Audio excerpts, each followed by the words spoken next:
Assalamualaikum warahmatullahi wabarakatuh.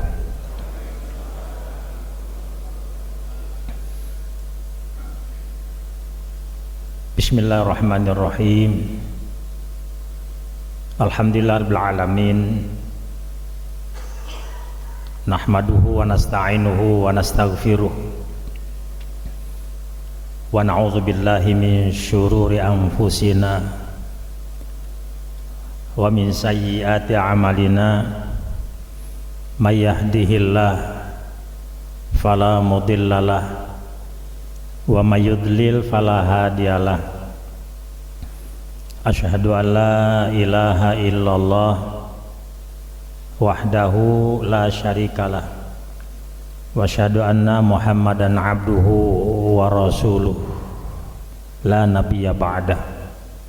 Allahumma salli wa sallim wa barik ala sayyidina Muhammadin ibn Abdillah wa ala alihi wa sahbihi wa mawalah wa man tabi'ahum bi ihsanin ila yaumil qiyamah. La haula wa la quwata illa billah, amma ba'd.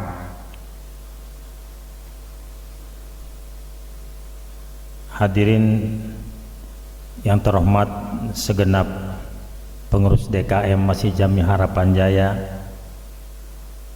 yang terhormat para alim ulama, para tokoh masyarakat, segenap pengurus yayasan Masjid Jami Harapan Jaya, Bapak Ibu hadirin jamaah subuh yang dimuliakan dan dirahmati Allah SWT. Pertama, mari kita bersyukur kepada Allah dan ucapan alhamdulillah. Segala puji bagi Allah yang telah memberikan sejumlah kenikmatan, dan nikmat-nikmat yang Allah berikan kepada kita bisa menyempurnakan berbagai amal soleh yang Allah ridhai. Dengan nikmat yang Allah berikan bisa subuh berjamaah, bisa mengikuti kajian Islam seperti ini. Harapan kita semoga seluruh ibadah kita semua diterima Allah Subhanahu wa taala.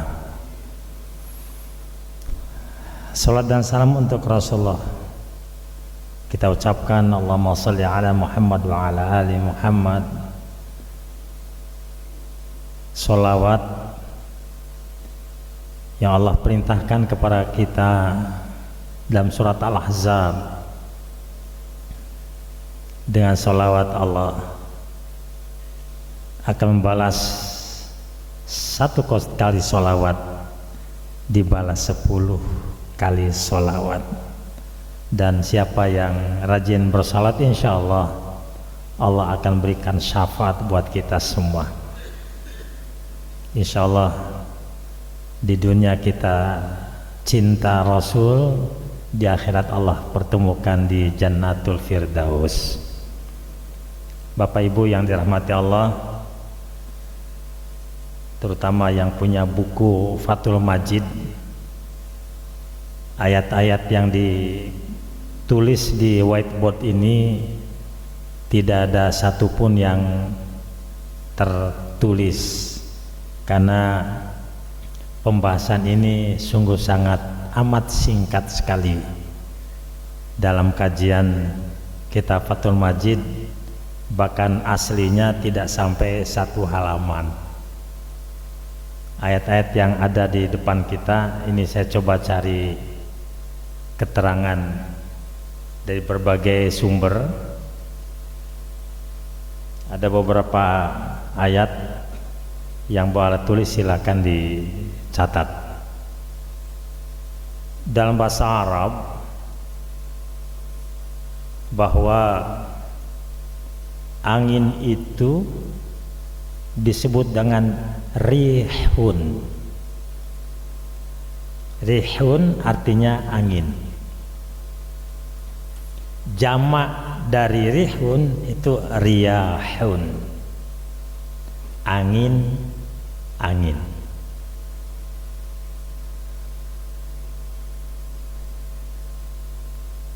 Rihun itu bentuk kalimat isim mufrad nakirah. Kalau mufrad ma'rifatnya dikasih alif lam. Ar-rihu. Kalau harkotnya tidak dibacakan maka dibaca ar-rih. Riyahun bentuk jamak taksir nakiro, bentuk jamak yang tidak beraturan, yang sifatnya umum. Kalau bentuk jamak taksir ma'rifat ditulis ar-riyahu. Ya. Kalau harkatnya tidak dibaca maka ditulis atau dibaca ar-riyah. Ada 29 kata dalam Al-Quran sebutan angin itu. Ada bentuk mufrad, tunggal, singular, ada bentuk jamak.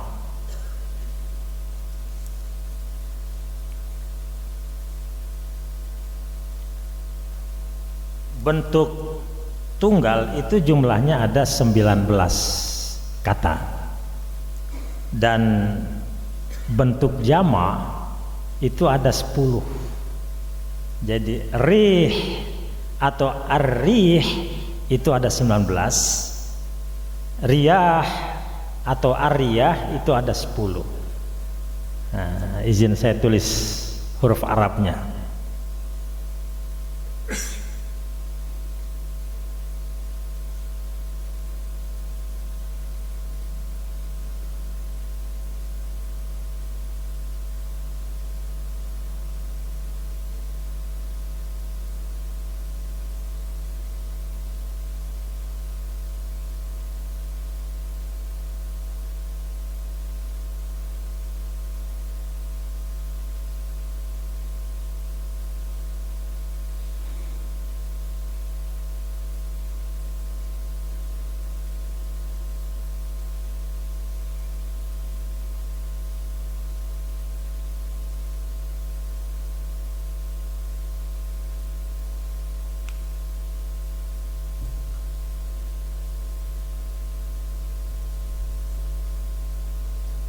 Rihun atau ar-rih. Ar-rih itu ada 19 kali disebutkan dalam Al-Quran.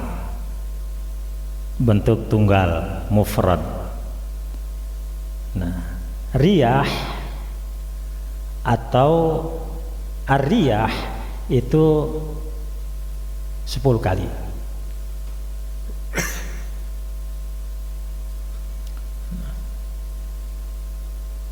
Kalau secara etimologi itu sebenarnya tidak ada perbedaan kata rih dengan riyah.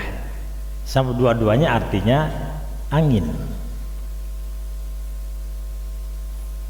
Akan tapi kalau didalami secara balaghah, secara sastra Arab, itu ternyata di Al-Quran menggunakan kata riyah bentuk jamak angin itu digunakan untuk hal-hal yang sifatnya positif. Angin yang memberikan manfaat, memiliki nilai guna, maslahat untuk kepentingan manusia dan alam semesta.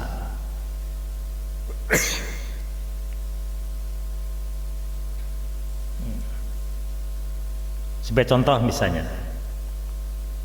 di surat Al-Furqan surat 25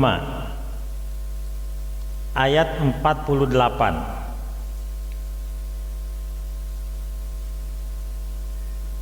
wa huwallazi arsal riyah, dialah Allah yang telah mengutus angin-angin itu, riyah. Apa fungsinya? Busyron baina yadai rahmatih, sebagai penggembira atas rahmat Allah. Wa anzalna minas samai ma'an tahuro, dan kami turunkan air hujan dari langit itu sebagai air yang suci. Bapak Ibu, air hujan itu kalau berdasarkan ma'an tahuron, itu yang pertama, air hujan bisa dipakai untuk toharoh, bersuci, bisa untuk mandi, apalagi bisa untuk berwudu, apalagi cuci perabotan, nah, karena suci. Dan bahkan bukan hanya suci, tapi bisa mensucikan. Ya. Kalau suci sebatas untuk dikonsumsi, minum misalnya. Bapak Ibu, dalam kajian-kajian ibadah praktis bab toharoh itu ada air yang namanya tohirun mutohirun. Ada air suci dan bisa mensucikan. Ada tohirun ghairu mutohirin, air suci tapi tidak bisa mensucikan. Bapak Ibu, air kelapa, baik kelapa hijau maupun bukan kelapa hijau, boleh nggak diminum? Kenapa boleh minum? Enak.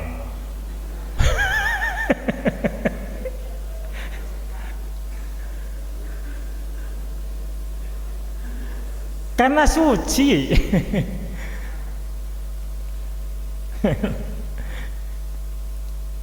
Karena suci boleh diminum.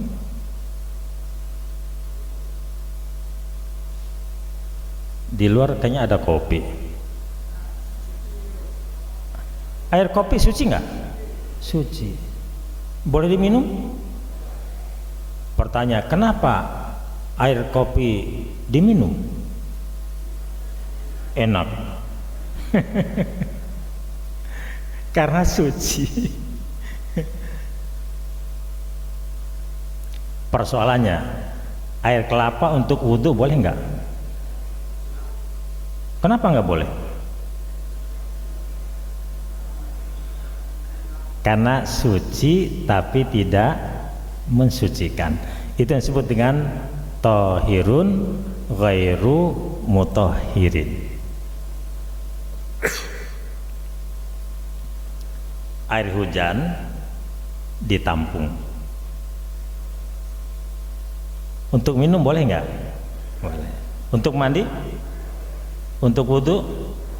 Kenapa boleh?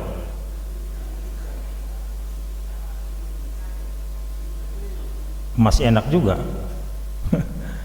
Karena suci dan mensucikan. Nah, ayat ini menjelaskan bahwa ketika awan yang dihembuskan oleh angin kemudian jadilah gumpalan-gumpalan awan pada suhu tertentu, karena dingin membengkuk sehingga tidak lagi bisa menolak, tidak bisa menerima ya awan-awan yang datang kemudian. Ini kalau Bapak Ibu dulu waktu sekolah mungkin kita dengar apa istilahnya, kondensi, betul Pak ya? Karena sudah tidak bisa lagi menerima awan karena pada suhu tertentu yang digerakkan oleh angin, turunlah hujan.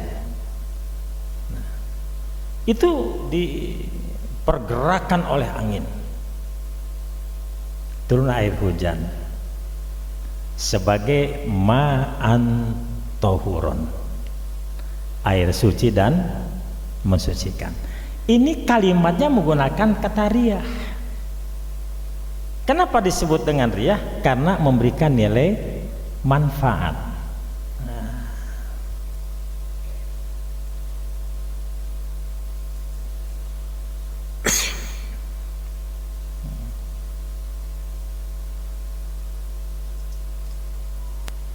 Contoh lain misalnya, coba buka surat 30 ayat 48 Ar-Rum. Allahul ladzi yursilur riyaha fatusiru sahaban fayabsutuhu fis sama kaifa yasha waj'aluhu kisafan fataral wadqa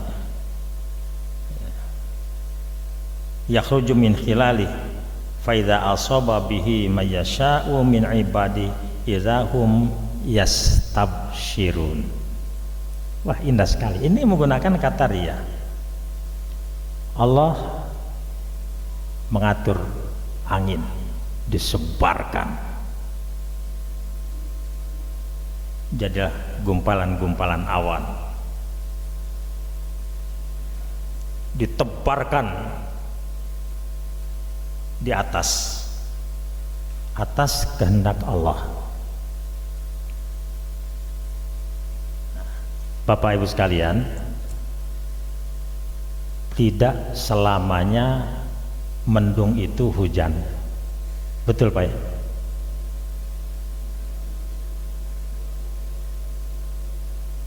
Kenapa tidak selamanya mendung itu hujan? Allah yang ngatur. Bisa saja mendungnya di Harapan Jaya. Yang hujan di mana? Titian. Bisa saja yang hujan di Sumarekon atau sebaliknya. Mendung di Keranji, hujannya di Harapan Jaya. Makanya kaifa yasha, Allah yang ngatur. Dan itu perputaran dan pergerakan awan itu, mendung itu diatur oleh Allah lewat angin.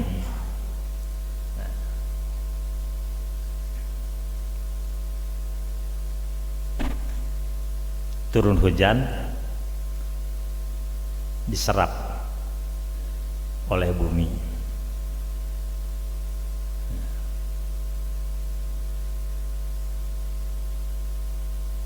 Dibuatnya orang-orang yang ada di sekitarnya bergembira, senang. Bapak Ibu, ada sejumlah ilmuwan yang ngerti tentang proses turunnya hujan dan mendebarkan garam di angkasa, ditebarkan lewat pesawat terbang. Apakah setiap usaha menebarkan garam di atas itu pasti hujan? Belum tentu. Sebab di sini kalimatnya kaifa yasha, atas kehendak Allah. Tugas kita hanya ikhtiar. Ada ikhtiar yang bersifat lahiriah. Ini yang ngerti adalah para ilmuwan. Ya. Ada pendekatan doa. Makanya kalau musim kemarau panjang disunatkan istisqa. Apa istisqa? Istisqa apa? Minta hujan. Minta hujan minimal dengan 3 cara. Cara pertama, berdoa pada tiap saat, di masjid, di rumah, di mana saja, mohon pada Allah ma'an ghadakan, ya, air yang volumenya signifikan, memadai untuk kebutuhan sehari-hari. Yang kedua, melalui sholat Jumat seorang khatib, Nabi menganjurkan untuk memohon hujan ketika kemarau panjang. Yang ketiga, melalui sholat, namanya sholat istisqa. Ini masih Jami Harapan Jaya ada nggak sholat istisqa kemarin waktu hujan, waktu kemarau panjang? Ada sholat istisqa? Hah? Ada sejumlah masjid, Pak, termasuk tetangga kita, Masjid Al-Hidayah SBS itu mengadakan sholat istisqa. Dan semua tempat kemudian setelah istisqa 2 hari berikutnya turun hujan. Walaupun saat itu hujannya tidak signifikan, tapi membasahi bumi.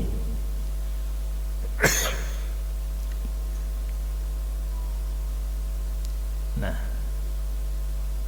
jadi Allah yang ngatur kaifa yasha. Nah, ketika turun hujan itu kemaslahatan untuk siapa? Untuk keberlangsungan hidup, baik itu manusia, baik itu hewan, tumbuhan, dan makhluk lainnya. Pertanyaannya, air hujan apa, angin yang menggerakkan awan itu kemudian turun hujan, manfaat atau madarat? Manfaat. Nah, ketika manfaat menggunakan kata riyah atau ar-riyah.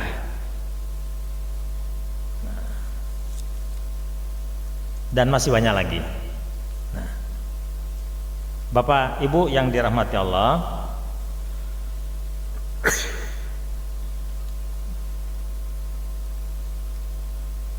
kalau demikian bagaimana dengan kata rih? Nah, ini lebih banyak kalimatnya, Pak, di ayat Al-Quran, sampai 19 kali disebutkan kata rih. Kalau rih atau ar-rih, walaupun artinya sama, angin, tapi penggunaan kata ar-rih atau rih itu untuk hal-hal yang sifatnya negatif dan bisa membinasakan keberlangsungan hidup. Contoh misalnya di surat 51 ayat 41, Az-Zariyat 51, wa fi 'adin iz arsalna rihal aqim. Bapak Ibu, ini kalau bicara tentang keberadaan umat Rasul Allah, ini kan macam-macam ya. Ada ketika Rasul Allah itu mengajak bertauhid, ngajak beramal soleh, ngajak jujur, ngajak amanah, apalagi ngajak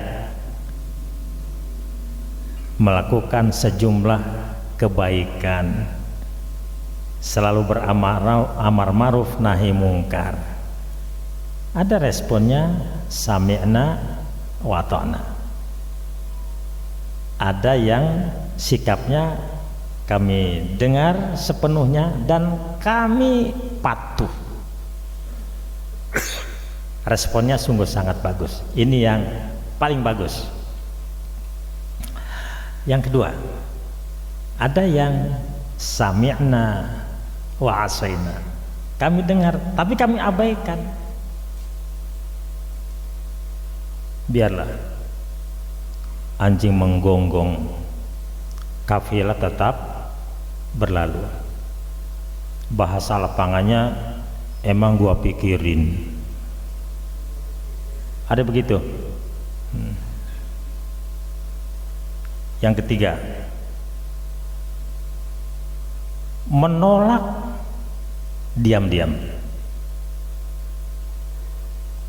Dia tidak menerima tapi tidak memberikan respon negatif yang mencelakakan.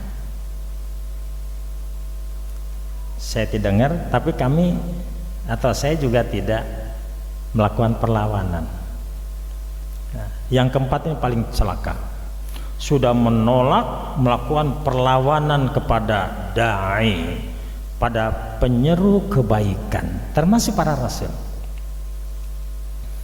Maka jangan heran kalau umat Rasul Allah yang kita kenal 25 itu, Nabi Adam, Nabi Idris, Nabi Nuh, Nabi terus sampai Nabi Muhammad, banyak yang melawan, menentang Rasul Allah yang membawa nilai kebaikan, yang membawa risalah dari Allah. Dan bahkan tidak sedikit Rasul-Rasul Allah yang membawa kebaikan terancam nyawanya, bahkan diancam nyawanya, bahkan sampai meninggalnya, dibunuh oleh para pembangkang. Bapak Ibu, coba kalau kita munculkan, ada nggak Rasul Allah yang meninggal dibunuh? Siapa? Ilyas. Siapa lagi? Nabi Zakaria. Siapa lagi? Nabi Yahya. Nabi Isa itu sebenarnya mau dibunuh, Pak.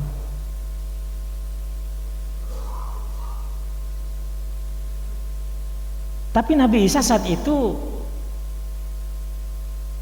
ada yang namanya tahassus. Dalam bahasa Arab disebut falamma ahassa Isa minhumul kufur. Ketika mendengar berita bahwa orang-orang kafir, para pemberontak membunuh Nabi Isa, dan izin Allah, Allah angkat ke langit.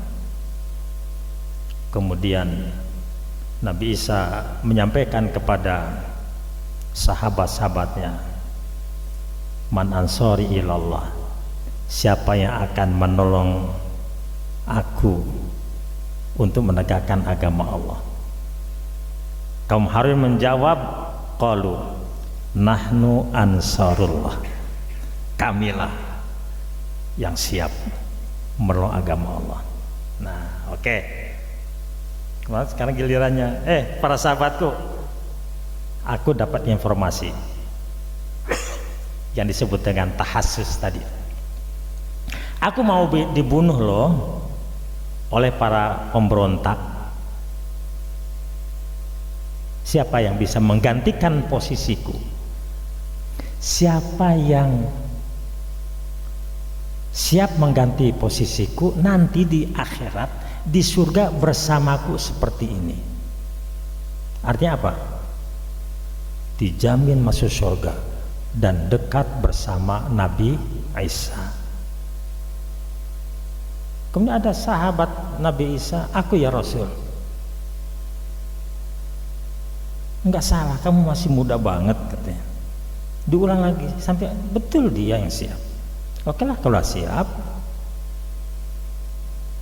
gantikan posisiku di tempat ini. Nabi Isa kemudian buatnya ngantuk, atap dibuka, diangkat oleh Allah ke langit. Barrafa'ahullah, pemberontak membunuh orang yang setia betul dengan Nabi Isa. Sebagian riwayat menyatakan itu yang namanya siapa? Yudas Iskariot.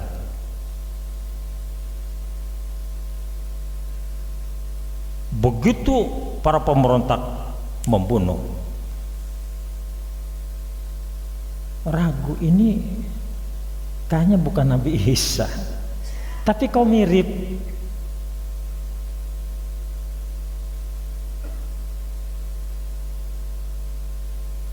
Tapi apa yang disampaikan di publik setelah membunuh Yudas itu?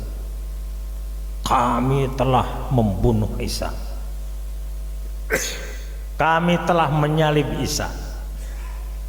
Di Al-Quran kan dibantah pernyataan mereka. Wa ma qataluhu wa ma salabuhu walakin syubbihalahum. Ingat bahwa kaum pemberontak itu tidak membunuh Nabi Isa dan juga tidak menyalib Nabi Isa. Yang dibunuh dan disalibnya adalah orang yang dimiripkan dengan Nabi Isa. Jadi jangan heran Pak, ini kepada bapak-bapak ibu-ibu yang selalu menyeru tentang nilai kebaikan. Ada orang nggak suka, itu sudah fitrah manusia. Bapak pernah nggak berbuat baik dibenci orang? Pernah? Ada nggak yang menegakkan kebenaran terancam nyawanya? Ada? Jangan kaget, jangankan level kita, Rasul Allah saja demikian adanya.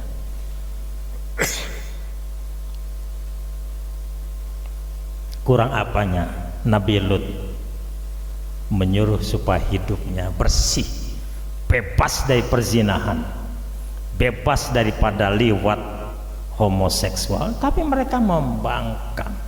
Allah turunkan azab, termasuk Nabi Hud diajak bertauhid kepada Allah, diajak untuk beramal saleh, mereka menolak. Maka di sini disebutkan wa fi 'adin iz arsalna rihal aqim. Tentang keberadaan kaum 'Ad, kaumnya Nabi Hud, ketika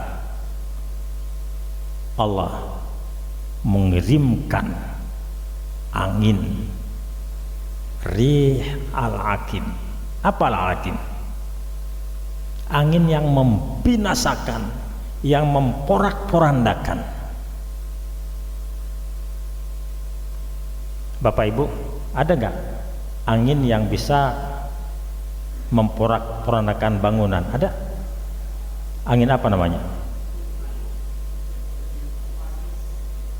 Puting beliung. Walaupun tidak semua puting beliung ya. Bapak Ibu,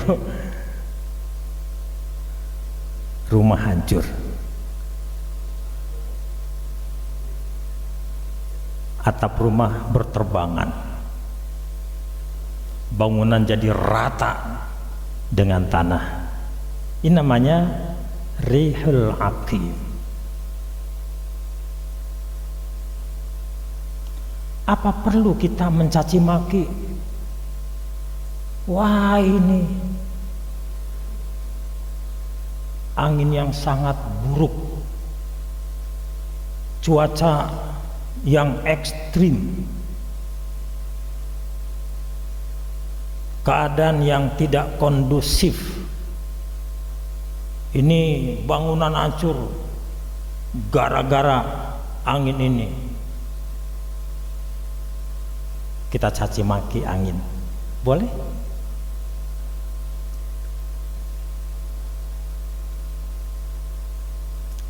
Dalam kajian malam Ahad yang lalu, Bapak masih ingat surat Al-A'raf ayat 96. Walau anna ahlal qura amanu wattaqau la fatahna alaihim barakatim minas sama'i wal ard. sekiranya penduduk bumi ini beriman dan bertakwa, maka sungguh kami bukakan pintu keberkahan di langit dan di bumi. Tapi ingat, walakin kazzabu fa'akhaznahum bima kanu yaksibun. Sekiranya penduduk bumi itu ingkar, mendustakan ajaran Allah, membangkang, maksiat, durhaka, hidup bebas, mempertukarkan hawa nafsunya, kami azab mereka atas perlakuan mereka. Baik, Bapak Ibu, kalau kita bicara tentang angin, angin itu bergerak dengan sendirinya atau dipergerakkan oleh Allah?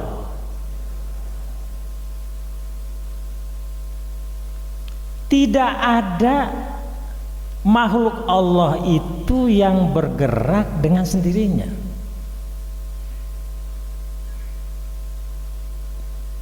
Angin itu digerakkan oleh Allah. Kalau kita mencaci maki angin, itu sama dengan mencaci yang menggerakkan angin. Siapa yang menggerakkan angin? Menggerakkan angin berarti sama dengan, maaf, mencaci maki angin sama dengan mencaci maki Allah. Wah, ini terjadi kerusakan di mana-mana. Ingat Bapak Ibu, dulu pernah kita bahas tentang surat Ar-Rum ayat 41. Zoharul fasadu fil barri wal bahr bima kasabat aydin nas. Telah nampak kerusakan di daratan dan di lautan karena ulah manusia. Bapak Ibu, dulu kan orang sering mengidam-idamkan keadaan yang di luar saat itu. Orang yang tinggal di pantai pengen tinggal di puncak, betul ya? Orang pegunungan enak banget kalau tinggal di pantai. Lihat suasana lepas. Orang kampung pengen ke kota, orang kota pengen ke kampung. Kata orang kota, enak banget di kampung itu, bebas dari hiruk pikuk, suasana yang pengap.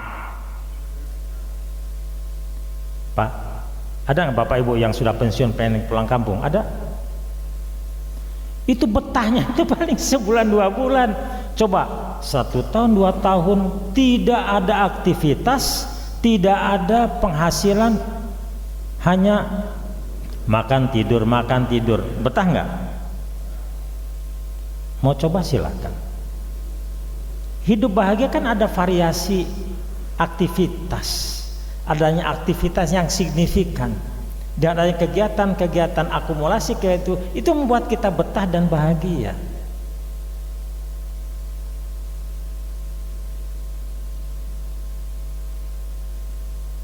Kata orang di sekitar pantai, enak banget di gunung, cuaca dingin. Kata orang gunung, aduh terancam, daerah pegunungan itu gampang longsor. Kata orang yang tinggal di pegunungan, enak banget di pantai, nggak ada tanah longsor. Ternyata air rob, tsunami.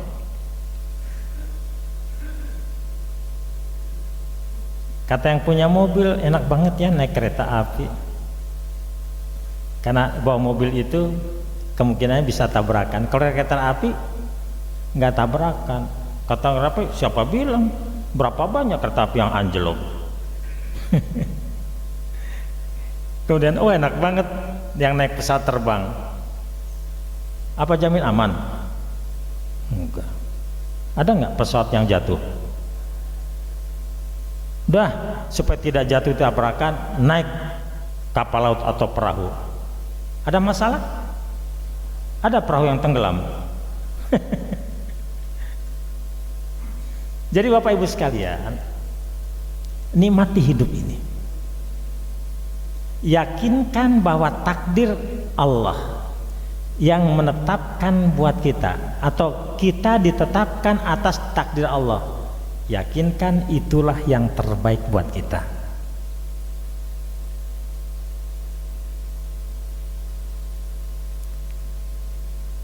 Jangankan kondisi kondusif yang menyenangkan, bencana saja itu ada hikmahnya, Pak. Angin puting beliung, belum lagi ada istilah apa, angin tornado ya. Wow, menghempaskan. Tolong Pak, jangan dicaci maki, nggak boleh. Bisa jadi itu ada hikmah di balik itu. Apa diantaranya? Liuziqahum ba'dallazi amilu. Bencana itu untuk merasakan kepada mereka, sebagian mereka, supaya sadar, la'allahum yarji'un, agar kembali ke jalan yang benar. Kaum Ad itu kan porak-poranda, Pak, dengan angin yang menghancurkan, angin yang membinasakan, baru sadar.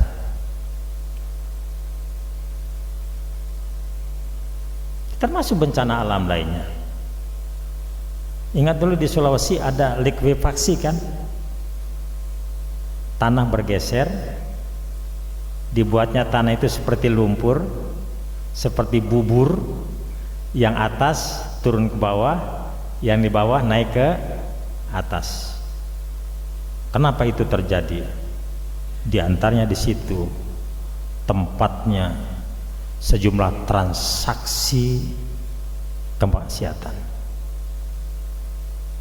Ini kan terjadi pengulangan sejarah apa yang terjadi pada zaman Qarun dulu, yang hidup di masa Nabi Musa alaihissalam. Makanya kalau terjadi bencana, itu angin puting beliung, angin tornado, tolong Pak, jangan dicaci maki. Dasar angin ini nggak bersahabat, cuaca buruk dan seterusnya. Yang disalahkan angin. Kalau angin disalahkan, berarti menyalahkan Allah yang ngatur angin.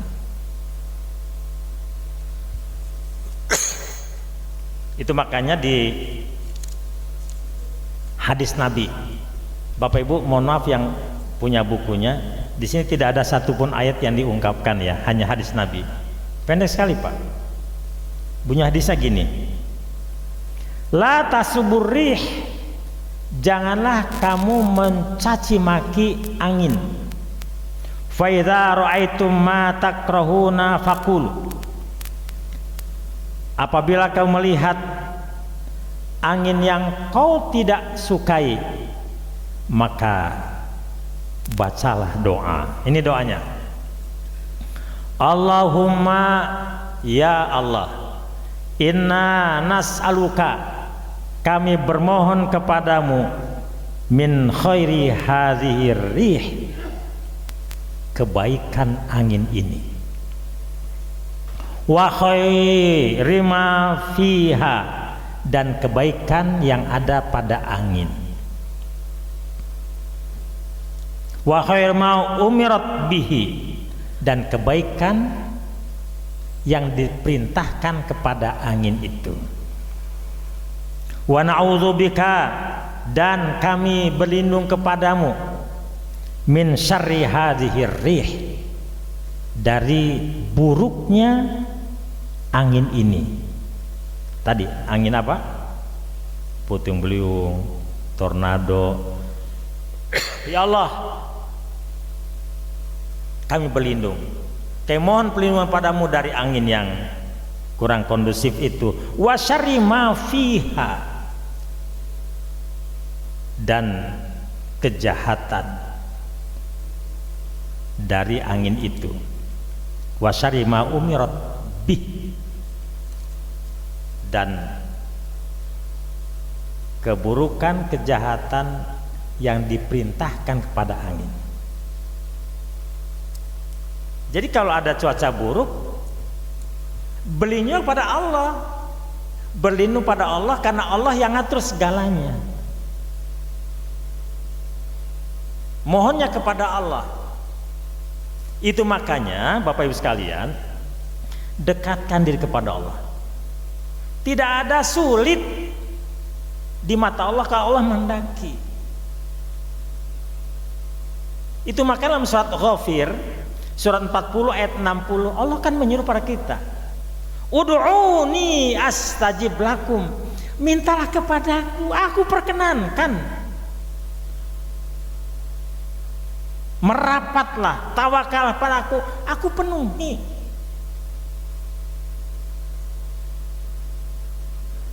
Jadi dari doa ini, ketika angin itu kondusif, baik untuk kelangsungan hidup manusia, kelangsungan hidup binatang, dan kelangsungan tumbuh-tumbuhan, berarti angin yang mendatangkan kemaslahatan, kemanfaatan.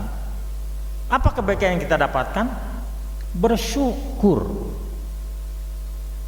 Ketika terjadi angin yang memporak-porandakan yang disebutkan ar-rihul aqim, maka di situ ada kebaikan yang Allah berikan pendidikan para hambanya untuk bersikap sabar. Itu makanya bahwa apapun keberadaan orang yang beriman itu baik, Pak, nggak ada jeleknya. Dapat nikmat bersyukur, bagus. Diuji bersabar, bagus.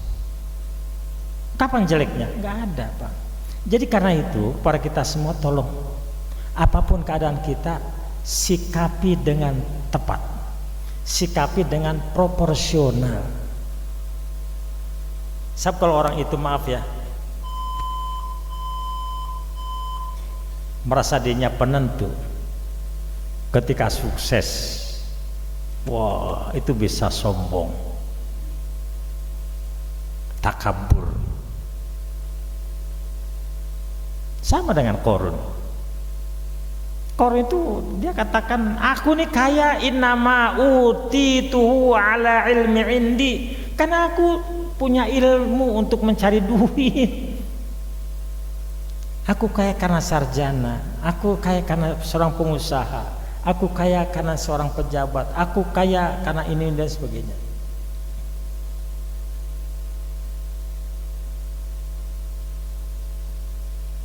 Tapi ingat, orang seperti ini ketika gagal, wah, bisa bunuh diri, Pak. Ada masalah di sudah hidupnya. Mungkin di YouTube ada itu video seorang yang bunuh diri di flyover Citraland. Bapak Ibu lihat ya videonya. Ini orang-orang yang tidak proporsional dalam mensikapi. Seberat apapun problem hidup, seberat apapun masalah yang kita hadapi, tolong Pak, jangan putus asa. Itu makanya dalam surat Yusuf ayat 78, wala tayasu mir rauhillah innahu la yayasu mir rauhillah illal qumul kafirun. Janganlah kamu berputus asa dari rahmat Allah, karena sungguhnya hanya orang kafir saja yang sikapnya berputus asa. Jadi frustasi itu haram, Pak. Apa sikap kita? Ar-roja, hidup optimis, hidup penuh harap. Makanya ada radio Roja, betul Pak ya? Di mana Roja? Cilengsi. Tadi malam saya baru pulang dari sana. Tapi bukan di Ar-Rojanya. Bapak Ibu sekalian, hidup harus optimis. Jangankan putus asa, pesimis saja nggak boleh, Pak. Dosa. Makanya ketika angin itu pergerakannya tidak menyenangkan, lagi-lagi dekatkan kepada Allah. Ya Allah, lindungi kami dari buruknya cuaca ini. Dan masalah yang timbulkan dari pergerakan, dahsyatnya pergerakan angin itu. Baik, jadi Bapak Ibu sekalian, kalau rih itu ditujukan kepada hal-hal yang terkait dengan hal yang negatif, bencana alam, puting beliung dan sebagainya. Tapi kalau riyah itu kebaikan-kebaikan. Baik, saya lanjutkan.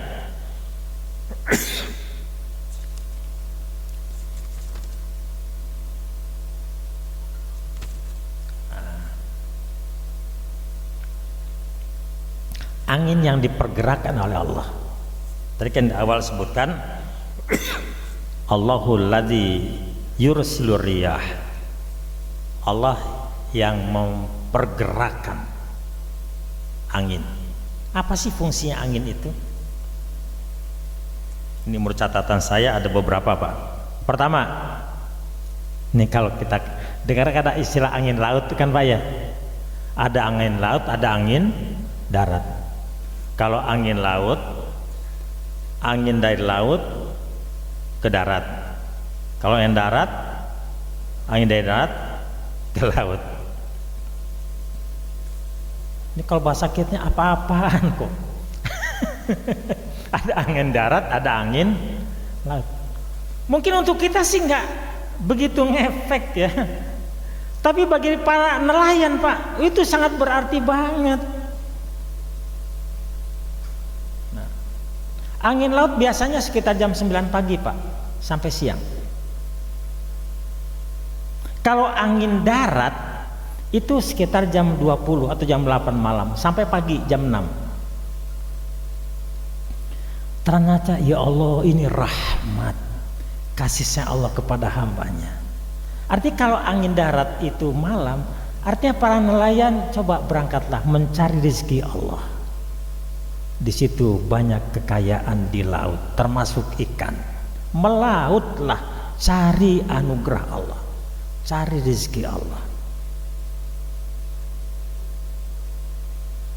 Jadi kalau jam 8 sampai jam 9, berapa jam? Jam 8 malam sampai jam 9 pagi, berapa jam? Cari ikan segitu alokasinya cukup nggak? Cukup.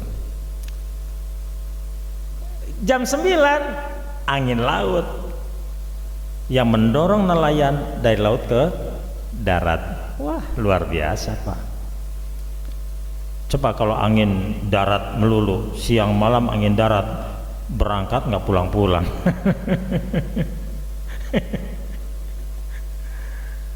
Bapak Ibu jangan berpikir bahwa ini kan sekarang pakai kapal motor. Dulu kan kapal pakai apa? Pakai layar. Wah, luar biasa.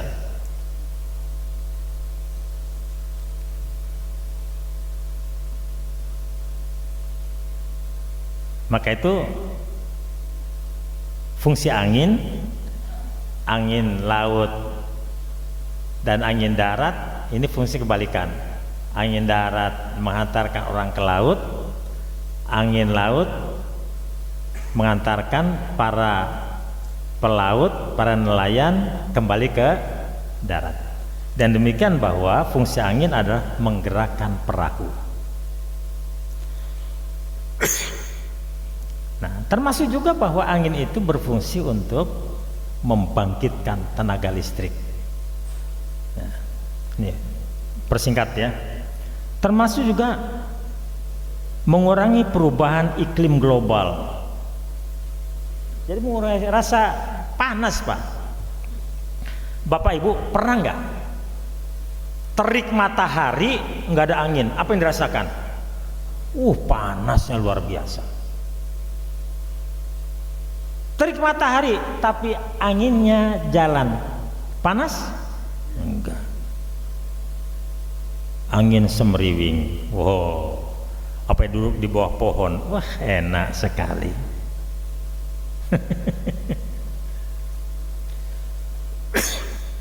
Apalagi kalau saya teringat ungkapan Nabi gini, ma ana fid dunya illa karakibin sumastazalla tahta syajaratin sumaruha wa tarakaha. Hidupku di dunia ini bagaikan orang berjalan, ketika kepanasan berteduh di bawah sebuah pohon, begitu ngadem berteduh jalan lagi dan meninggalkan pohon itu. Sudah di bawah pohon kena angin, wah mantap. Itu fungsi angin ya. Mengurangi rasa panas, termasuk juga penyebaran biji-bijian dan tumbuhan. Bapak Ibu sekalian, ini kembali kepada zaman Nabi. Ada seorang petani saat itu melakukan penyerbukan pohon kurma. Kemudian sahabat itu berpikir bahwa semua hal yang terkait tentang kehidupan itu harus dikonsultasikan pada Nabi. Kemudian begitu lihat Nabi, langsung Pak turun petani tadi. Ya Rasul, bagaimana hukumnya aku melakukan penyerbukan supaya hasil kurmanya itu signifikan, hasilnya melimpah ruah? Apa kata Nabi? Yang gini-ginian kata Nabi, antum a'lamu bi umuri dunyakum, engkau yang lebih tahu tentang urusan duniamu, lanjutkan, gitu Pak. Dan yang menyerbukan itu lewat perantara penyebaran angin. Wah, ini luar biasa fungsi angin itu, manfaatnya besar sekali, apalagi bagi para penerbang Pak. Nah berikutnya nih, itu untuk apa? Membuat satu strategi kapan take off, kapan landing. Bapak kalau di bandara coba lihat, apakah kalau ada pesawat yang menuju wilayah barat lalu kemudian pesawatnya langsung ke barat? Enggak Pak. Lihat cuaca angin arahnya kemana. Padahal pesawat mau ke barat Pak, tapi muter ke timur dulu. Sebab kalau ke barat bertabakan dengan hempasan angin, muter baru ke barat. Bapak kalau naik pesawat kan pernah gitu Pak ya, berputar-putar dulu. Itu bukan berarti pilot nggak paham, justru pilot sangat paham tentang pergerakan angin.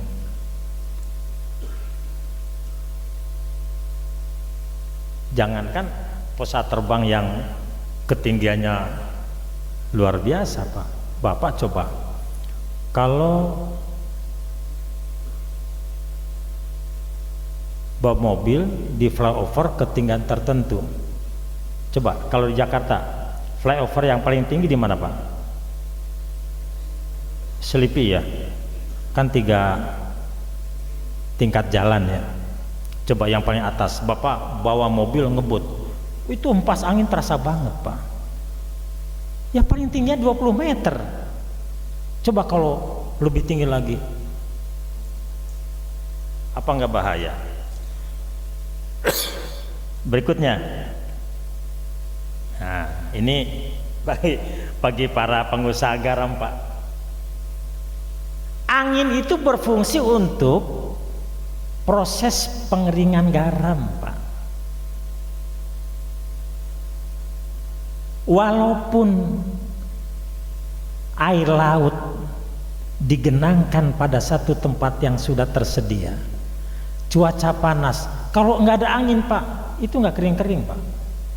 Begitu angin menghempas, itu petani garam luar biasa Pak, sangat diuntungkan dengan pergerakan angin.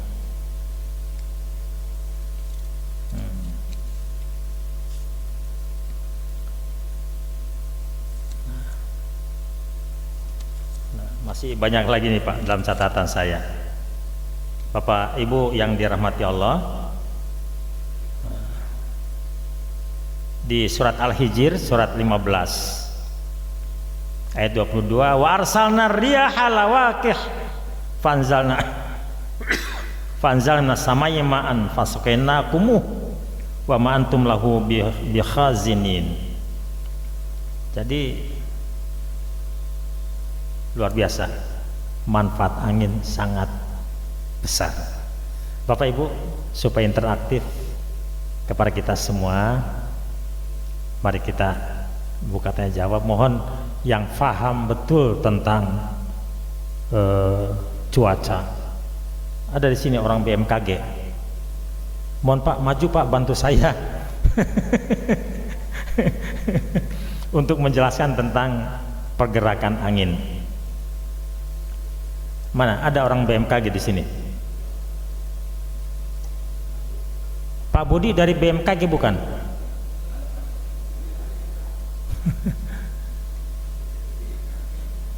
BMKG.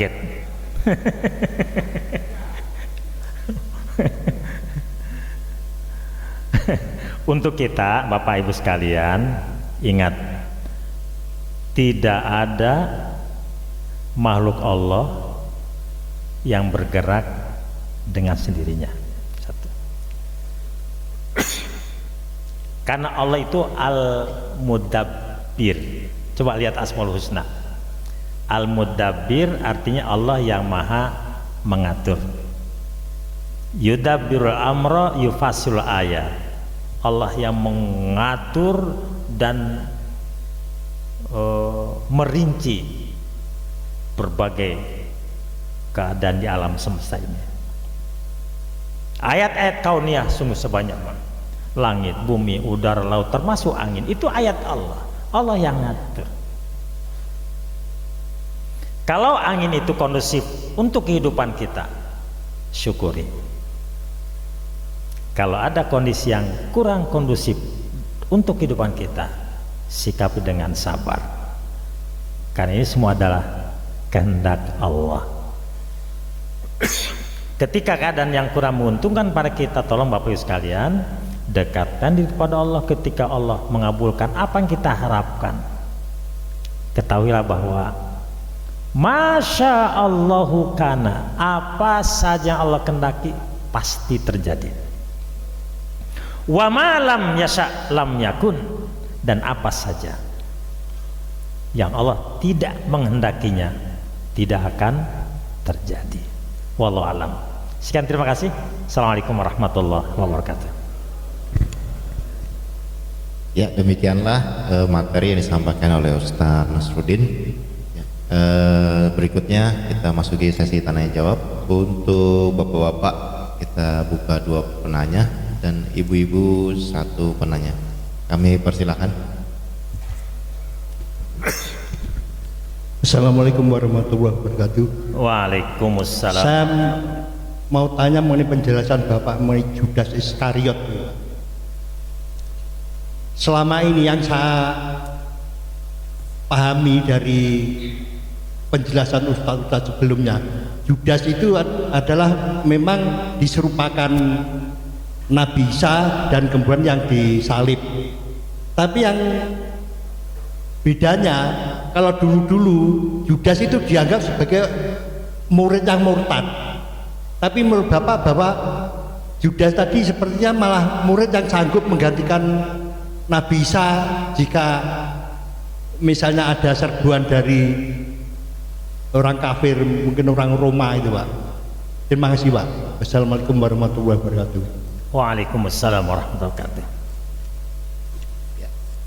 Ada lagi Bapak?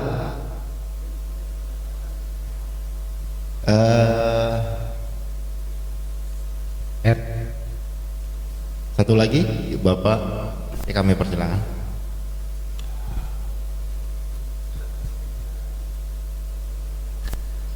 Ya, bismillahirrahmanirrahim.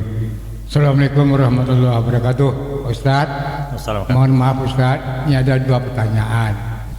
Pertanyaan pertama, tadi Pak Ustadz bilang orang itu karena perbuatannya udah melukai atau sudah durhaka pada Allah, maka diberi azab. Misalnya banjir, misalnya gunung meletus, macam. Tapi ada yang meninggal dunia dan ada yang tidak.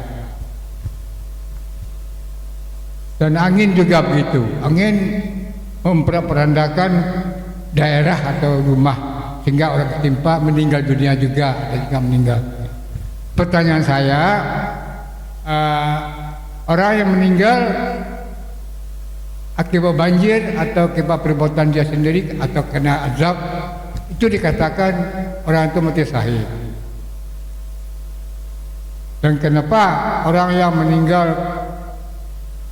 gara-gara angin bukan karena gara-gara manusia, itu tidak mati syahid? Mohon penjelasan Pak Ustaz. Yang kedua, saya ini orang pensiun Pak Ustaz, guru, tapi guru bidang umum, bukan bidang agama. Jadi saya bertanya pada Ustaz, karena tempatkanlah barang itu pada tempatnya. Hanya sedikit saja Ustaz, karena selama ini saya dalam sholat itu mengucap berzikir, la hawla wala quwwata illa billah azim, 3 kali setiap sholat. Dan saya tanyakan Pak Ustaz yang kedua ini, saya itu kan tidak tahu arti daripada la hawla wala quwwata illa billah azim. Saya mohon pengertian Pak Ustaz, karena menurut pepatah, tak tahu maka kata cinta, tak cinta, tak cinta maka tak sayang. Makanya itu saya tanya Mas Ustaz. Terima kasih. Assalamualaikum. Baik. Ya, ada lagi Bapak dan Ibu? Kalau tidak ada, Ada? Ya, satu lagi terakhir. Bismillahirrahmanirrahim. Assalamualaikum warahmatullahi wabarakatuh. Assalamualaikum warahmatullahi wabarakatuh. Mohon izin bertanya Ustaz. Tadi kan sedikit membahas tentang ilmu balaghah. Ilmu balaghah diantaranya itu ada istilah tikror, yaitu menunjukkan makna pengulangan. Terus seperti tadi ayat yang dipaparkan Ustadz itu ada surat ke-25 ayat 48, itu kan surat Al-Furqan. Wa huwal ladzi arsala riyaha busyran baina yaday rahmatih wa anzalna minas samai ma'an tahura. Dalam ilmu balaghah, di antara ayat tanda-tanda ayat yang menunjukkan makna pengulangan itu menggunakan wazan fa'ulan. Kita ambil contoh, Allah itu punya sifat Ghafur, yang maha pengampun. Dan dalam redaksi Al-Quran, karena Allah itu maha mengampun berulang-ulang kali, maka menggunakan redaksi Ghafuron. Nah, untuk di ayat tadi, apakah kan sifat air itu kan tohur, bisa mensucikan. Apakah dalam ayat tadi kan menggunakan wazan fa'ulan jadi tohuron, apakah sama redaksinya dengan yang tadi? Maksudnya bisa menjadikan orang itu berulang-ulang kali suci. Nah, kalau kita kembalikan pada fikih, itu kan ada mustakmal. Nah, itu bertentangan dengan ini. Mohon penjelasannya Ustaz. Sekian, terima kasih. Wassalamualaikum warahmatullahi wabarakatuh. Waalaikumsalam. Ini balaghah yang jelaskan Pak Budi nih. Siap ya Pak ya? Ini dalam banget ini yang terakhir ini. Baik Bapak Ibu sekalian, mohon izin saya sampaikan jawaban sesuai dengan kemampuan saya ya. Kalau ada yang kurang tolong dilengkapi.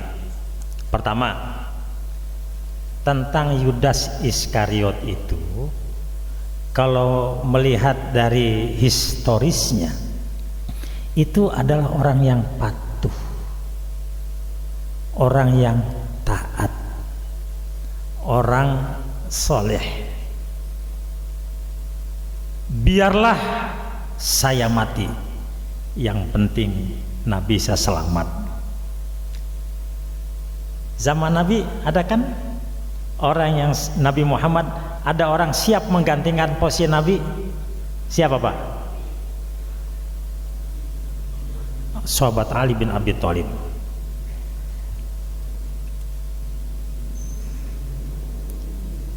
Nabi Muhammad sudah dikepung Pak oleh kufar, orang-orang kafir.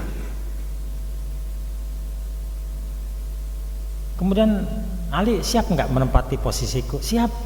Dah, Sobat Ali tidur pakai selimut Nabi. Itu Nabi keluar, dikepung Pak orang-orang kafir. Itu Nabi keluar nggak ada yang lihat Pak. Waktu keluar itu Nabi membaca potongan ayat di dalam surat Yasin, wa ja'alna mim baini aidihim sadda wa min khalfihim saddan, dan seterusnya, sambil menebarkan pasir. Matanya melotot tapi nggak lihat. Luar biasa. Begitu Nabi lolos, baru mereka serempak menyerapkan Muhammad. Begitu dijumpai, ini dia selimut Nabi Muhammad. Langsung begitu buku selimut, ya bukan Nabi Muhammad, taunya sahabat Ali. Pertanyaannya, sahabat Ali yang siap menempati posisi Muhammad, sahabat Ali dalam hal ini orang baik atau tidak? Orang setia? Bukan. Seorang loyalis? Bukan. Sama kedudukan dengan Yudas tadi. Tapi tolong ayat yang tadi dibacakan Bapak Ibu sekalian jangan digunakan untuk hal-hal yang lain. Misalnya gini, ada seseorang melakukan kesalahan, kata tipikor, ya, tindak pidana korupsi.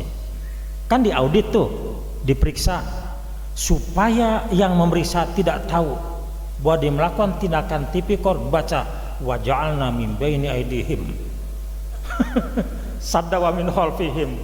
Oh, ternyata kesalahan nggak ketahuan. Kenapa? Melihat, melotot tapi nggak lihat. Atau juga mungkin bagi pengendara, kan ada saat-saat tertentu ada operasi kendaraan kan, uji emisi, surat-surat STNK, SIM dan sebagainya. Begitu di stop polisi, selamat siang, maaf mengganggu perjalanan Bapak, mohon tunjukkan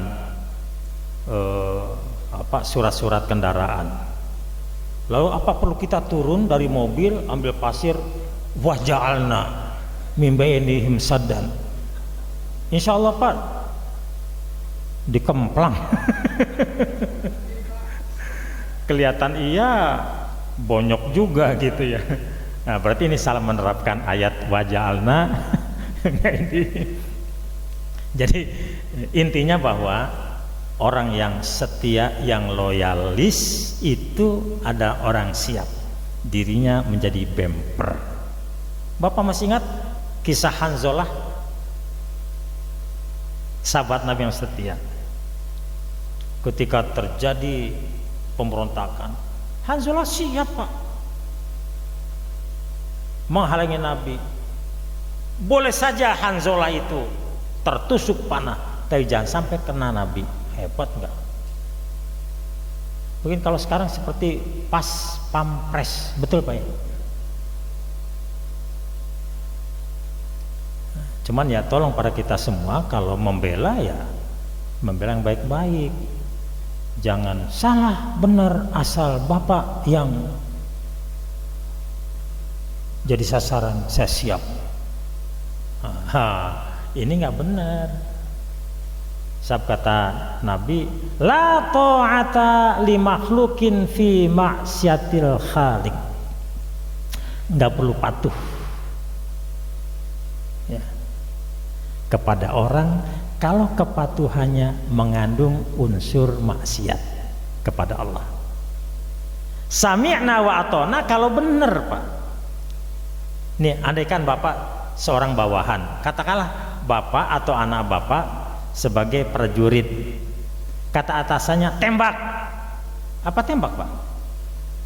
Lihat dulu yang tembak siapa. Ya kembali. Itu 6 laskar FPI yang ditembaki. Yang nyuruh siapa, Pak? Siapa? Siapa atasannya? Iya, Polri. Siapa? Apa tembak, langsung tembak? Kalau berasa ini jangan, Pak. Yang ditembak siapa, motifnya apa, salahnya apa? Jangan main samina wa ta'na. Di hadis Nabi tadi kan jelas sekali. Ya Pak ya?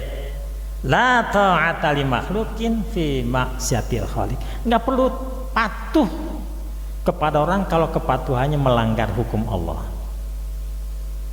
Sudah? Jadi itu Pak jawabannya ya. Nah, kemudian tolong Pak Hasan Basri ya. Nah, ini banjir itu bukan azab, Pak, bukan. Tadi kan ayatnya jelas. Di surat Ar-Rum ayat 41, Zoharul fasadu fil barri wal bahri bima kasabat aydin nas. Kerusakan yang nampak di daratan, di lautan, itu karena ulah manusia. Tanah longsor karena babat hutan secara bebas, ilegal logging. Tanah longsor, turun hujan, banjir. Apalagi bawa kendaraan ugal-ugalan, tabrakan, celaka. Apa itu azab? Bukan. Makanya kalimatnya bukan liyu'adzibah, bukan untuk mengazab mereka, tapi liyuziqahum ba'dallazi amilu, agar Allah merasakan kepada mereka atas perbuatan segelintir orang yang melakukannya. Sekarang gini, kalau azab itu adalah karena kedurhakaan seseorang. Kaum Nabi Lut diazab, dihujani batu, itu azab, Pak.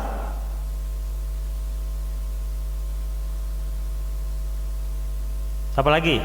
Korun yang saya sebutkan tadi, dibenamkan ke dalam tanah.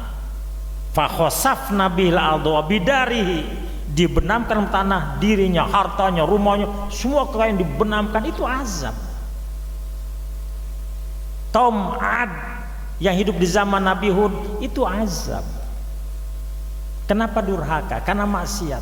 Tapi kalau orang yang tidak melakukan kemaksiatan lalu ada imbasnya, itu bukan azab, Pak. Ada kan orang baik-baik kan ada runtuhan bangunan, bahkan di situ sebenarnya ladang menjadi penyebab mati syahid.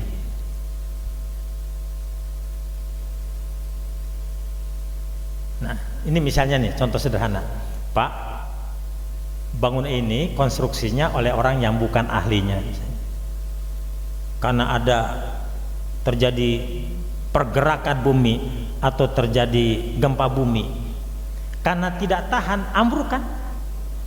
Kenapa ambruk? Lagi-lagi karena ulah manusia yang waktu itu kontraktornya, pemborongnya, pelaksana pembangunan ini orang yang bukan ahlinya. Lalu kemudian bapak-bapak yang ngaji meninggal dunia, apa azab? Bukan. Justru kematian kita di masjid dalam keadaan seperti ini ladang untuk menuju surga Allah lewat kematian, namanya mati syahid.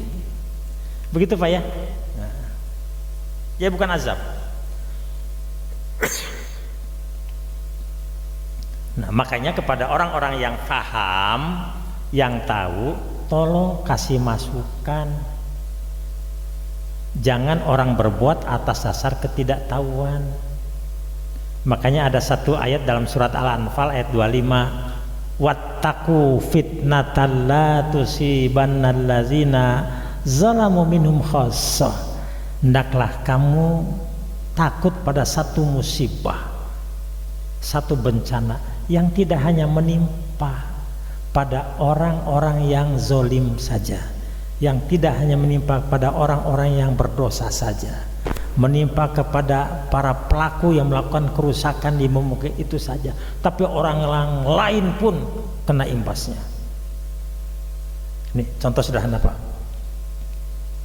Andaikan di sebuah komunitas, di situ peredaran narkoba, di situ perzinahan, di situ ada, tapi di situ ada ulama Pak, di situ ada aparat membiarkan kemaksiatan merajalela. Ketika azab turun, ulama kena nggak Pak? Kena. Aparat penegak hukum kena nggak? Kena. Padahal nggak berdosa kan? Kenapa bukan ahli maksiat saja yang diazab Allah? Nah, ini ayatnya disebutkan Al-Anfal ayat 25. Ketika Allah turunkan bencana, itu bukan hanya orang yang zolim saja, orang baik kena. Kenapa kena? Karena yang tahu tidak melakukan yang namanya amar ma'ruf nahi munkar. Diem baik. Ada Pak ulama yang diem saja Pak?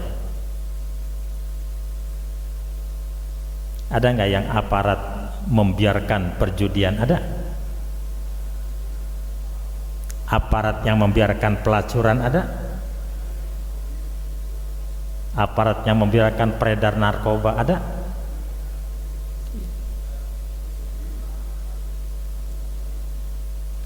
Langkah pembiaran itu yang menyebabkan Allah turunkan bencana. Begitu Pak ya? Pak, tolong orang yang khusyuk dalam sholatnya, orang yang faham Al-Quran dan menyentuh pada hatinya, itu bukan soal ngerti bahasa Arab. Coba buka di Al-Quran surat Al-Anfal ya. Innamal mu'minuna alladzina idza dzukirallah wajilat qulubuhum wa idza tuliyat alaihim ayatuhu zadatum imana wa ala rabbihim yatawakkalun. Salah satu ciri orang-orang yang beriman adalah ketika Al-Quran dikumandangkan, ketika Al-Quran dibacakan, itu bergetar hatinya, merespon, kontak langsung, gemetar hatinya. Azan dikumandangkan, bergetar hatinya, selalu bergegas wudhu sholat. Itu orang mukmin Pak. Dan bahkan bukan hanya bergegas karena azan, sebelum azan sudah bersuci, sudah toharoh, sudah berwudhu. Bahkan azan dikumandangkan sudah ada di masjid. Ini yang luar biasa. Pertanyaannya, ada nggak orang yang ngerti bahasa Arab tapi tidak merespon? Banyak Pak. Coba orang Mekah, orang Madinah saat itu bahasanya apa? Bahasa Arab. Abu Jahal, Abu Lahab bahasanya apa? Bahasa Arab. Ngerti Al-Quran nggak? Tahu. Tapi karena tidak ada iman, tidak ada daya, nggak ngaruh Pak. Jadi karena itu, bahwa bisa jadi pemahaman terhadap bahasa, termasuk ngerti Al-Quran pun pas-pasan, tapi karena imannya dominan, bisa jadi Pak, orang yang sholat karena didorong rasa khusyuk, iman yang mendalam, itu tanpa terasa Pak, air mata bercucuran. Dan orang yang kayak gini nih Pak, nanti di hadapan Allah, di akhirat nanti dilindungi oleh Allah pada saat orang lain mengalami kondisi yang gelisah, kondisi yang memayahkan, kondisi yang merepotkan, bahkan menggelisahkan. Allah berikan naungan, perlindungan pada orang seperti ini. Apa diantaranya?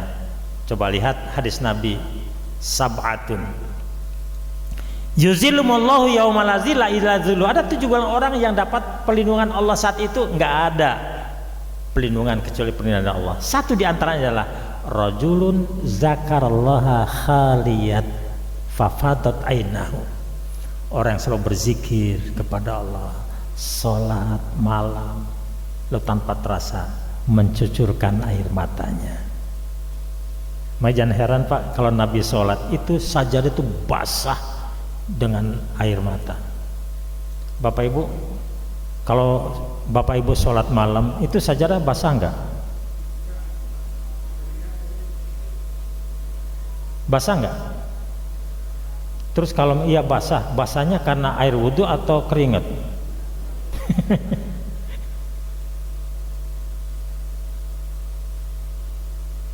Air mata yang bercucuran itu nanti akan memadamkan api neraka, dijauhkan dari azab api neraka. Makanya bersyukur pada kita semua, walaupun pemahaman terhadap ilmu bahasa dalam ini bahasa Arab, asal iman ada, lakukan dengan penuh kesungguhan, insya Allah. Bacaan yang kurang paham artinya itu menggetarkan hati. Coba kalau kita sebutkan, tadi kan salah satu di antara lafal zikir kan, lafal zikir kan banyak. Ada subhanallah, apa namanya? Tasbih ya. Ada alhamdulillah, namanya tahmid. Ada Allahu Akbar, namanya takbir.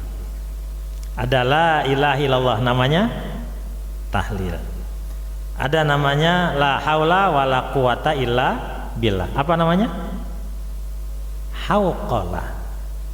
Ada hasbunallah wa ni'mal wakil, ni'mal maula wa ni'man nasir, apa namanya? Hasbalah.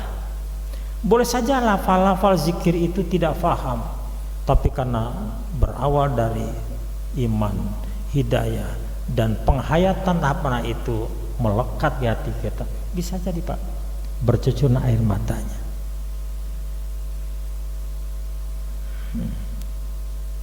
Ini maaf Pak Budi, porsi Pak Budi saya ambil alih dulu ya tentang ilmu balaghah. Tahuran itu lafal isim mubalaghah ya. Mungkin kalau bahasa lainnya superlatif. Kalau ghafirun pengampun, kalau ghafurun sangat pengampun, kalau Bapak syakirun pandai bersyukur, kalau syakurun banyak bersyukur. Makanya di Asmaul Husna Allah asy-syakur, bukan asy-syakir, asy-syakur. Artinya Allah itu adalah Tuhan yang banyak memberikan balasan kepada orang yang berbuat baik. Makanya syakur, bukan syakir. Ma'an tohuron artinya air yang nilai gunanya sangat banyak dalam berfungsi memberikan alat untuk bersuci. Bisa untuk mandi, bisa untuk wudhu, bisa untuk cuci pakaian, bisa untuk cuci kendaraan, bisa untuk macam-macam. Makanya kalimatnya bukan ma'an tohiron. Kalau tohiron itu satu bentuknya. Kalau tohuron sangat banyak memberikan nilai untuk pembersih, karena kalimatnya suci dan mensucikan. Bapak, kalau Allah itu Maha Pengampun, itu bukan bahasa, bukan ghafir, tapi ghafur. Innallaha ghafurur rahim. Allah itu sangat Maha Pengampun. Allah itu Maha Penyayang. Boleh saja banyak dosa kita, bahkan dosa kita memenuhi langit dan bumi, tapi ampun Allah lebih banyak dari dosa-dosa kita. Ketika orang maksiat, berdosa, ampunan Allah sediakan. Bagi orang yang beristighfar, dihapuskan dosa-dosa itu. Dan bahkan catatan-catatan dosa yang dilakukan oleh hambanya nggak tanggung-tanggung. Catatan merah atau rapot merah itu yubaddillahu sayyiatim hasanat. Allah ganti catatan buruk dengan catatan yang baik. Lalu gimana? Perbuatan yang jelek itu yang tadi catat dengan catatan nilai rapot merah itu Allah hapuskan. Seakan-akan dia tidak pernah berbuat salah. Hebat enggak? Itu Ghafur. Ustadz, itu saja mungkin ya. Kalau terlalu panjang juga saya nggak paham ya. Kira-kira demikian ya. Jadi antara tohirun dengan tohurun, tohiron dan tohurun, ghafiron dengan ghafurun. Wallahu a'lam. Terima kasih. Puas nggak puas, cukupkan kepuasannya, karena saya bukan lelaki pemuas. Itu saja dan terima kasih. Mudah-mudahan Allah berkahi kita semua. Insya Allah Allah berikan yang terbaik buat kita. Apapun ketentuan Allah, lakukan secara proporsional. Ada sejumlah kebaikan, syukuri. Ada sesuatu yang tidak menyenangkan, sandarkan pada Allah untuk melakukan pelindungan dan sikapi dengan penuh kesabaran. Wallahu a'lam. Mari kita baca hamdalah.